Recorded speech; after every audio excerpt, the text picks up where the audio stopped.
क्या बिना पैसे के समाज चल सकता है? क्या बात कर रहे हैं? नहीं चल सकता ना भाई। पैसा इस समाज का मुख्य भाग है। मैं तो कह दूं मुख्य क्या, इसके बिना समाज की कल्पना ही नहीं की जा सकती। बात समझ रहे हो कि नहीं? अगर पैसा नहीं तो भैया इस जमाने में कुछ नहीं। तो इम्पोर्टेंट बात आती है कि इस समाज का जो भी ग्रुप वहाँ रह रहा है, जो भी समाज वहाँ रह रहा है, उस समाज का आर्थिक जीवन कैसा है। जैसे बेटा हम शहरों की बात करते हैं, शहर का आर्थिक जीवन अलग है, लेकिन वहीं गांवों की बात करते हैं तो गांव का आर्थिक जीवन अलग है। आप देखेंगे कि शहर में रहने वाला व्यक्ति जो है 20,000 रुपए को ना कुछ समझता है। मजा आया। 20 से 30,000 रुपए कमाता है तो उसके खर्चे के लाले पड़े हैं।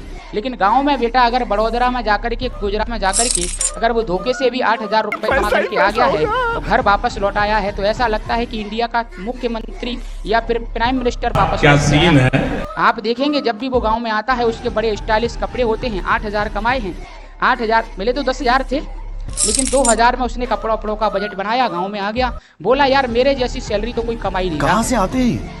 मुझे क्या 10,000 रुपए तो कैश मिलते हैं, नगद मिलते हैं, वो बात अलग है, सैलरी में मिलते हैं। ऊपर से भाई मैं 4,000 रुपए कमा लेता हूँ। ये ऊपर वाली कमाई मुझे आज तक समझ में नहीं आई।